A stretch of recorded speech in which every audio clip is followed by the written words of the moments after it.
Se você quer saber o que está acontecendo no mundo antes de todo mundo, se inscreve no canal e ativa o sininho.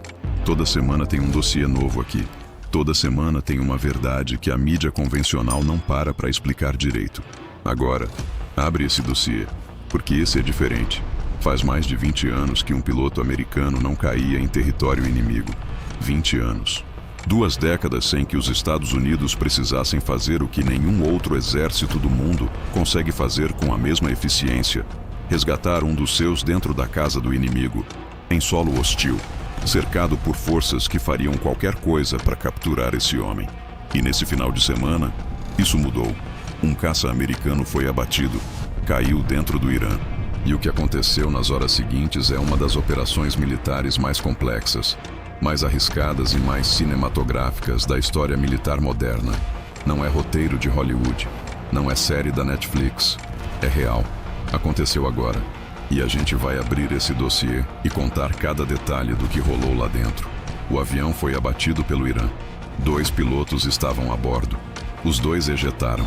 Só que a situação ficou ainda mais complicada logo em seguida. Um dos pilotos foi localizado rapidamente e resgatado. O outro sumiu. Desapareceu dentro do território iraniano, sem sinal claro, sem localização confirmada, ferido. E aí o governo americano tomou uma decisão que foi ao mesmo tempo inteligente e arriscada. Não anunciou publicamente que um piloto já tinha sido recuperado.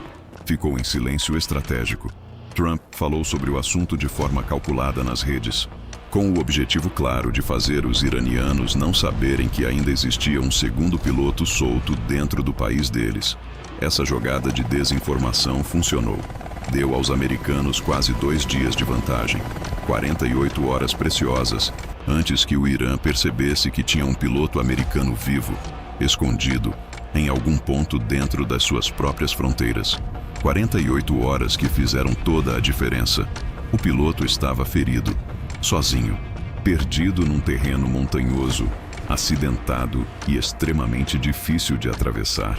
Exatamente o tipo de geografia que domina boa parte do território iraniano. Ele tinha apenas uma pistola e um localizador, que não conseguia transmitir sinal direito naquele relevo fechado. Então ele fez o que qualquer piloto com treinamento de sobrevivência faria. Começou a escalar. Subiu até o ponto mais alto que as pernas e o corpo ferido conseguiram alcançar. Uma montanha no meio do nada. Lá em cima, num momento específico, ele ativou o localizador e mandou um sinal curto. A mensagem era simples, quase enigmática. God is good. Deus é bom.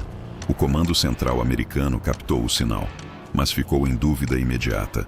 Era ele de verdade? Era uma armadilha iraniana para atrair helicópteros de resgate? Ninguém tinha certeza. E numa operação assim, certeza é tudo. Foi aí que a CIA entrou em cena.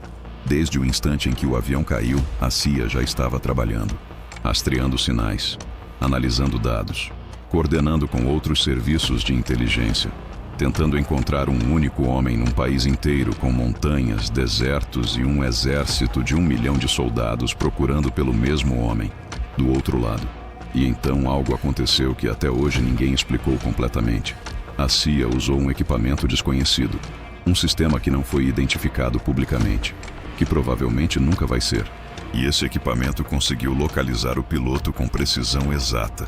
Os próprios oficiais americanos que comentaram sobre isso usaram uma expressão específica para descrever a dificuldade. Disseram que foi como encontrar uma agulha num palheiro, e que esse equipamento foi o que tornou possível.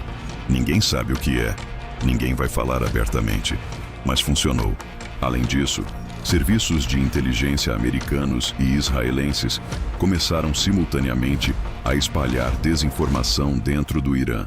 Criaram uma narrativa falsa de que os americanos já tinham o piloto em mãos e estavam fazendo uma extração por terra, num comboio de carros em movimento. A guarda revolucionária saiu atrás de um comboio que não existia. O exército iraniano ficou confuso, dividido, sem coordenação clara sobre o que estava realmente acontecendo. Enquanto corriam atrás de uma sombra, os americanos se preparavam para a operação real. O que veio a seguir é de deixar qualquer roteirista de Hollywood com inveja. Cerca de 100 soldados de forças especiais americanas pousaram dentro do Irã. Isso mesmo, pousaram em solo iraniano. Montaram uma base de operações avançada improvisada. Criaram um perímetro de proteção ao redor da área. E dali, saíram em busca do piloto. Entre esses soldados estava o SEAL Team 6. O mesmo grupo que entrou no Paquistão e eliminou Bin Laden em 2011. Eles avançaram pelo terreno, chegaram até o piloto, trouxeram ele de volta à base improvisada em solo iraniano. Missão cumprida. Mas aí surgiu um problema sério. Um problema que nenhum plano consegue prever completamente. Os dois grandes aviões que tinham pousado para transportar os soldados afundaram as rodas no solo mole. Presos, impossibilitados de decolar. 2 aviões militares parados, dentro do território iraniano, com o relógio correndo. O plano B foi acionado na hora. 3 aviões menores foram enviados de emergência para resgatar o piloto e os soldados. E os 2 aviões presos foram destruídos no local, explodidos pelos próprios americanos. Cada um deles custava $100 milhões, junto com helicópteros que também estavam na área. Nenhuma tecnologia, nenhum componente, nenhum dado poderia ficar para trás nas mãos iranianas. A explosão iluminou as montanhas do Irã no meio da noite. Mas nada disso foi fácil. E é importante deixar isso muito claro. Antes da operação principal dar certo, houve tentativas que falharam. Numa das primeiras aproximações, 2 helicópteros americanos foram atingidos por fogo iraniano vindo do solo. Os pilotos ficaram feridos e tiveram que ser evacuados imediatamente. Outro avião também foi abatido durante o processo. Embora o piloto tenha conseguido sair do espaço aéreo antes de ejetar em segurança, o Irã não ficou parado enquanto tudo isso acontecia. Percebendo que os recursos e a atenção americanos estavam concentrados no resgate, aproveitou a janela de oportunidade e lançou mais mísseis em outras regiões do conflito do que normalmente conseguiria fazer. Abrir espaço enquanto o inimigo está distraído é uma jogada clássica de guerra. E os iranianos usaram com eficiência. Mesmo com superioridade aérea esmagadora, os americanos perderam equipamentos, tiveram feridos, sofreram reveses, porque superioridade militar nunca é invencibilidade. Na guerra tudo pode dar errado, e deu, em vários momentos dessa história. 46 anos atrás, os americanos tentaram uma operação de resgate dentro do Irã. Eram 53 diplomatas presos na embaixada americana em Teherã. A operação foi um fracasso completo. Virou símbolo de humilhação americana por décadas. 46 anos depois, um piloto caído dentro do mesmo país foi resgatado com sucesso por soldados que pousaram, operaram e saíram do Irã. Isso não é só uma vitória militar, é um laboratório real. É a prova de que uma operação terrestre dentro do Irã é possível. E isso mudou o cálculo de Trump. Logo depois do resgate, o tom das declarações americanas ficou notavelmente mais duro, mais direto e mais ameaçador em relação ao regime iraniano. A mensagem estava clara.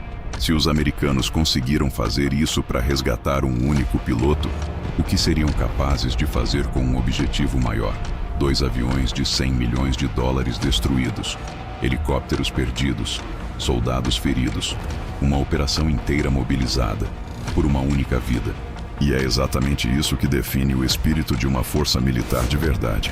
A certeza de que ninguém vai ser deixado para trás, que toda a máquina vai se mover por um único homem. Essa operação já entrou para a história. A guerra está longe de terminar. E os próximos capítulos prometem ser ainda mais intensos.